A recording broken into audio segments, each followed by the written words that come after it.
After a tricky 5-set thriller against Marin Cilic in Melbourne on Sunday, Roger Federer got his hands on the 20th Grand Slam trophy of his career.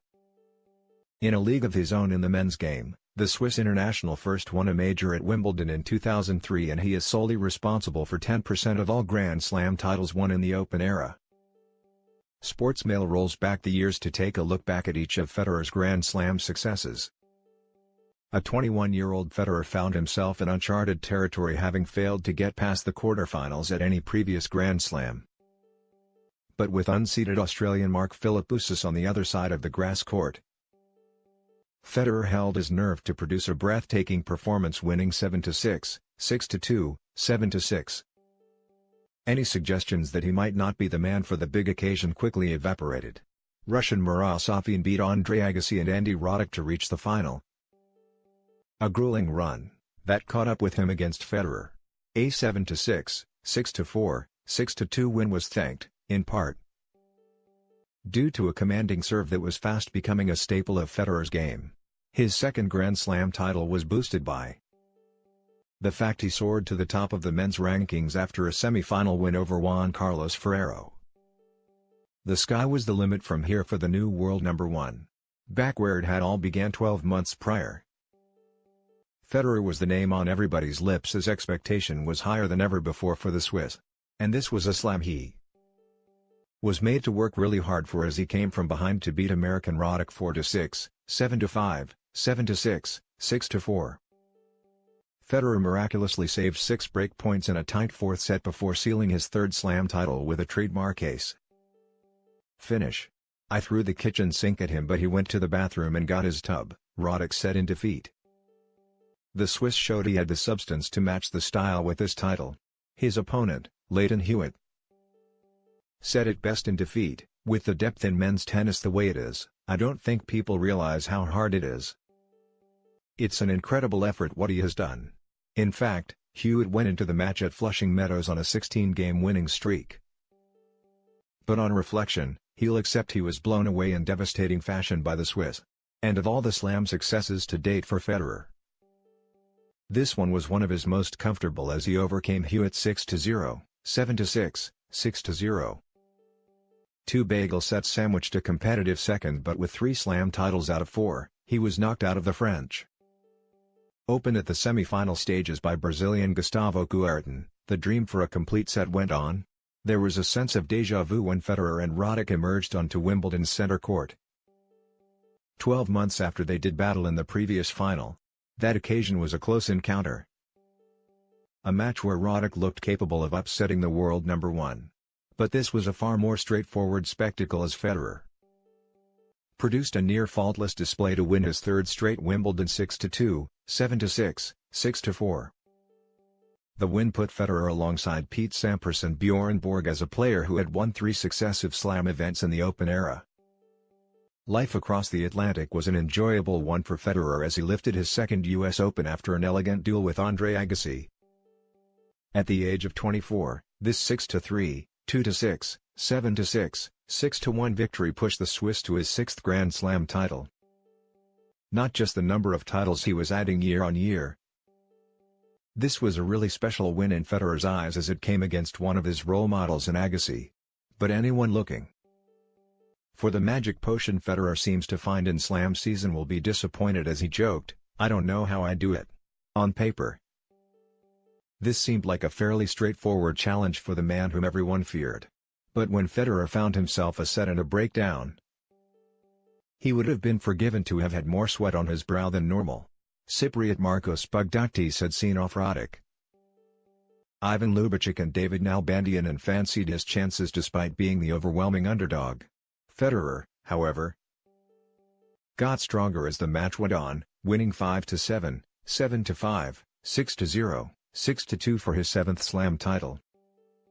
Mentally, this was a major hurdle cleared for Federer as he took on Nadal, the man who had got the better of him in their last 5 meetings. But this was Federer's territory. He excels on grass and stormed to a 6-0, 7-6, 6-7, 6-3 win. Nadal looked to rally, and did in the third set, but the whitewash in the first set the tone, and 3 years on from where his Grand Slam journey began.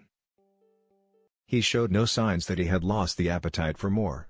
Whenever Federer took to court in 2006 he was sporting a Cheshire Cat-style smile. He simply looked incapable of putting a foot wrong as he took his third Grand Slam of the season in New York. A 6-2, 4-6, 7-5, 6-1 win over Roddick saw the Swiss become the first man in the Open era to win 3 successive Wimbledon and US Open titles in the same years. Here was a player writing history with every successful groundstroke. Victory in New York was his 9th Grand Slam title in 3 years, which demonstrated the sheer dominance Federer had over the rest of the field. Lifting the title in Melbourne is a player's perfect start to the year, and Federer's plan showed no sign of changing as he started 2007 much like he did against Bugdaktis in 2006. His opponent this time around was Chile international Fernando Gonzalez, but the crowd turned up to be dazzled by one man. On the court, all Gonzalez could do was hail a great champion after succumbing in straight sets as Federer ran out a comfortable 7-6. 6-4, 6-4 win. Bjerg's record was the carrot dangled in front of Federer ahead of his grass court meeting with Nadal at Wimbledon in 2007. The Swedish legend had 5 straight Wimbledon titles to his name, and all that stood between Federer and emulating Bjerg was the Spanish powerhouse. Nadal never looks to be beaten, and it took a gargantuan effort from the world number 1 to oust his rival 7-6. 4-6, 7-6, 2-6, 6-2 after 3 hours and 45 minutes of breathtaking tennis. No chance anyone inside center court were planning to leave this epic battle early. When the game's best face off, it often comes down the finest of margins, and it proved so between Federer and Novak Djokovic in New York. A fiercely competitive encounter swayed with the Swiss as he secured a 7-6, 7-6, 6-4 win. Down a break in each set, the key, often, to Federer's success is his ability to stay calm under pressure, and he did just that.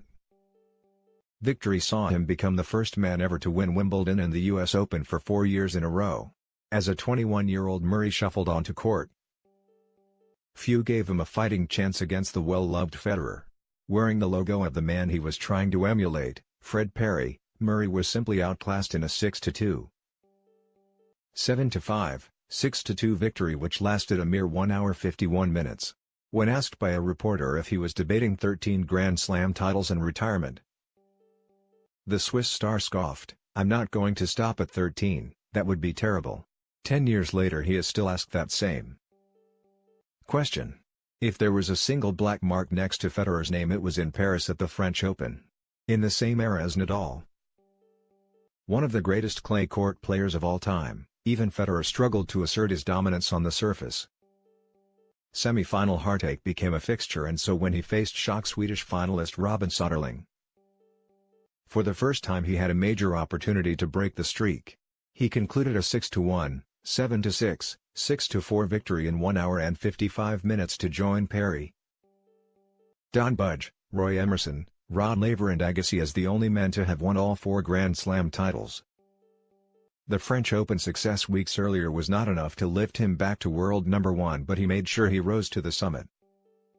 With his 6th Wimbledon title, Roddick must have been cursing his luck that after the grueling rout to reach the final, he faced Federer once more in a fascinating 5-set match. In a 5th set that lasted 95 minutes and was 30 games long. The match became the longest men's singles final ever in terms of games played.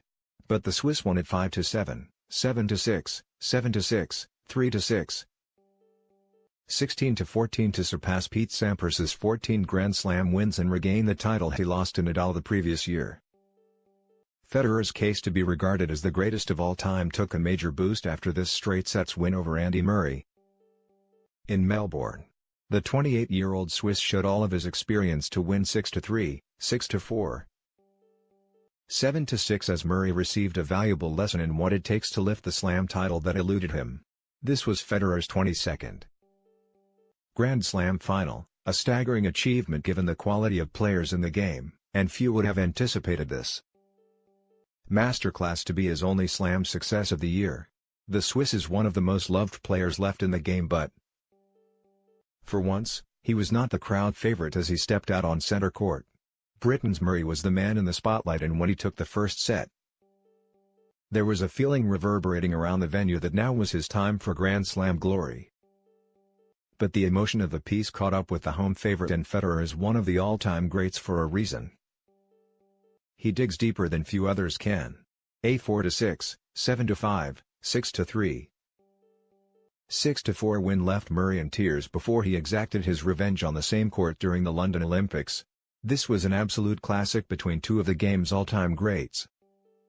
Over 3 hours and 38 minutes, Federer and Nadal produced pulsating tennis with both players at the top of their game. But Federer found a new level in each set, and his serve proved irrepressible as he toiled with Nadal in Melbourne. A final that will make the highlights reel for many years to come.